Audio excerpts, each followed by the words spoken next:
Salut à tous, bienvenue sur cette première demi-finale des championnats de France e-cycling 2025-2026. Donc voilà, une journée remplie avec deux demi-finales plus les championnats de France pour les 15 premiers qualifiés sur ces demi-finales.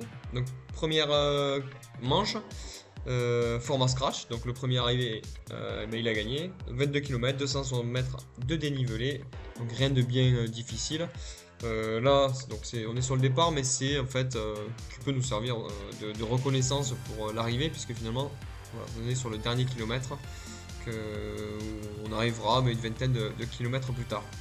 Au niveau stratégie, le but c'était de rester relativement planqué dans le peloton sur ce début de course, puis essayer d'anticiper si possible avec quelques coureurs en s'extirpant du peloton, essayer d'anticiper un potentiel sprint massif qui pourrait avoir lieu sur la fin de course, même si c'est quand même un sprint relativement montant et dur, qui me convient mieux que un plat ou faux plat descendant.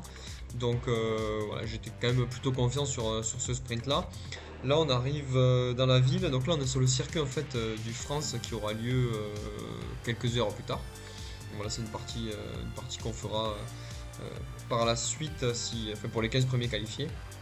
Devant, il y a deux coureurs qui se sont extirpés, donc comme je disais, j'essaye d'anticiper et de partir à l'avant.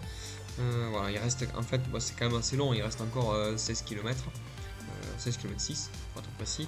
Et devant, voilà, il y a Quentin Michel et Théo Graffin. Donc je sors dans cette petite rampe qu'on connaît bien aussi parce que finalement on l'avait fait sur la dernière manche de Coupe de France. Donc voilà, on connaissait bien, on l'avait déjà tous reconnu. Voilà, j'ai marqué un petit temps où je force pas trop pour voir si ça revient ou pas. Et derrière finalement ça se relève. Donc voilà, mon but ça va être de rentrer sur les deux coureurs de devant en gérant l'effort. Donc là je fais un effort quand même au seuil mais relativement élevé. Et essayer de rentrer le plus vite possible parce qu'il faut pas que l'effort se prolonge non plus trop longtemps. Donc là on arrive sur la partie relativement plate du circuit et ensuite on prendra le long faux plat montant comme on avait fait sur la dernière manche, là où je rentrais en ayant sauté du peloton. Donc voilà, le peloton est à 5 secondes, donc c'est pas énorme et pas une grosse avance. Ça s'est un peu agité derrière, du coup l'écart c'est sacrément réduit. Et voilà, là on arrive dans le faux plat. Et je me dis que je vais essayer de ne pas avoir fait ces efforts pour rien. Du coup, je passe un gros relais devant avec Quentin, Michel et Théo Graffin dans la roue. Mais voilà, je suis quand même c'est un effort quand même assez intense. Je suis à 177 pulses. Je monte pas super haut quand même sur niveau du cardio. Et voilà, donc là on a une dizaine de secondes d'avance.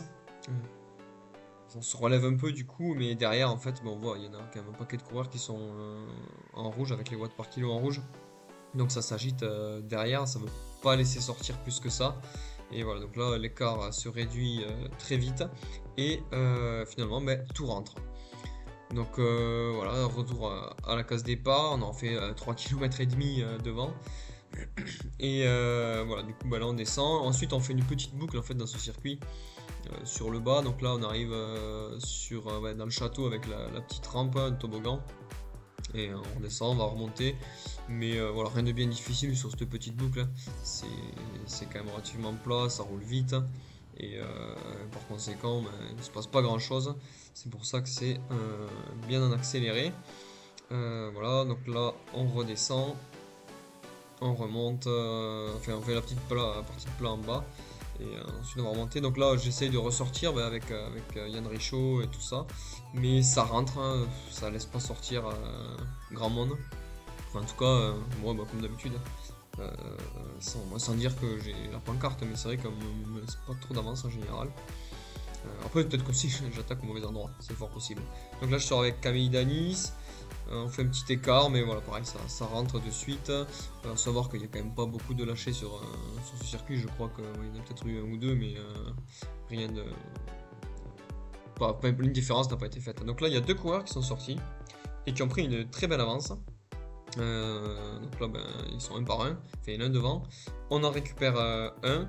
Et voilà, du coup, il n'y a plus qu'un coureur qui est à l'avant, tout seul. Alors qu'on est quand même un peloton je pense, entre 25 et 30 unités, donc ça roule quand même vite. Et là, on voit sur la map en haut à droite qu'il y a trois autres coureurs qui sont sortis, dont il me semble Nicolas Muraro, Geoffrey Millour, des gros noms quoi, des gros noms qui sortent. Et en fait, c'est vrai qu'avec des coureurs comme ça, c'est très compliqué de se mettre à rouler derrière. On sait que quand ils prennent déjà quelques longueurs d'avance, ça va être relativement difficile. Là, on est au pied de la rampe, du coup, on voit sur la map, en haut, on est à 2,5 km de l'arrivée. Donc là, le plus important, ça va être de rester placé, d'être très attentif à ce qui n'est pas non plus une vague ou autre et qu'on se retrouve derrière. Donc du coup, je mise quand même sur... je préfère mettre un peu plus qu'un peu moins au niveau des watts pour vraiment rester placé, parce que quand ça s'étire après c'est très compliqué de remonter quand c'est en fil. Et voilà, surtout là c'est en faux plat montant. Voilà, donc je guette juste en fait les personnages sur le jeu et j'adapte vraiment mes sensations et la puissance à laquelle je roule sans forcément regarder la puissance qui a écrit en haut à gauche. Voilà, j'essaie juste de faire au feeling et de rester voilà, par là. Bon là, je redescends un poil, mais bon, il n'y a pas trop d'alerte. Je fais un petit effort et hop, ça remonte de suite. Devant, voilà, on voit que sur la map, en haut à droite, on voit que les coureurs sont quand même relativement loin. Il y a 20 secondes. Donc, ouais, Carpentier, Muraro, Millour.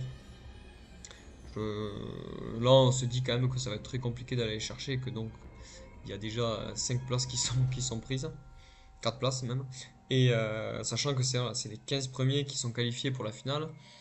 Donc normalement si on fait dans les 15 on met déjà un pied entre guillemets en finale, sachant qu'il faut quand même pas se louper sur la deuxième demi-finale qui a lieu juste 10 minutes après quoi.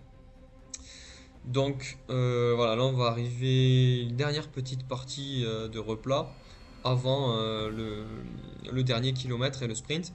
Donc là moi je me dis, je reste par là, je suis attentif, je sais très bien que ça va accélérer. J'avais quand même regardé la course Master moins de 40 avant. Et voilà, j'avais reconnu déjà un peu le parcours, même si on l'avait fait déjà aussi en début de course.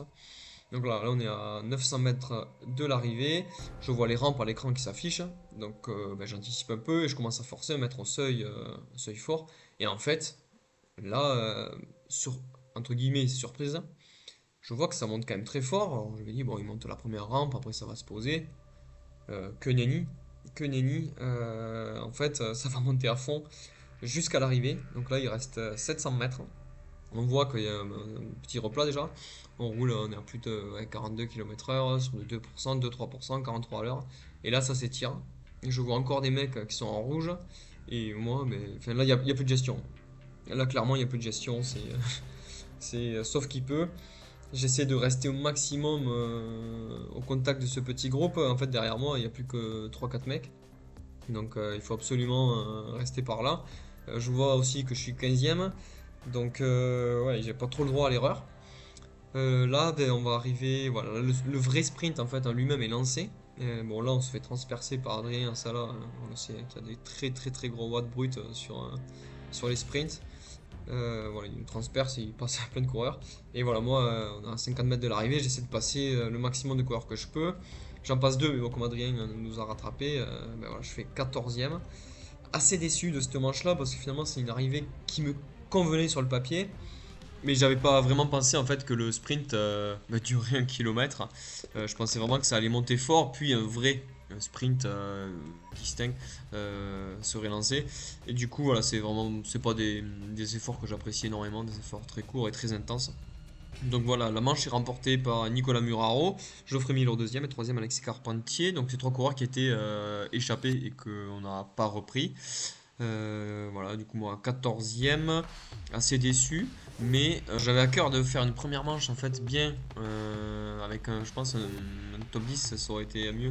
C'est plus confortable en fait quand on arrive sur la deuxième manche, et là du coup on est en 14ème, j'ai un peu le couteau sur la gorge parce que il faut vraiment pas se rater sur la deuxième manche.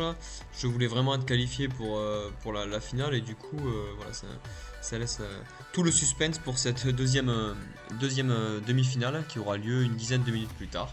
Merci d'avoir suivi ce résumé de cette première manche de demi-finale.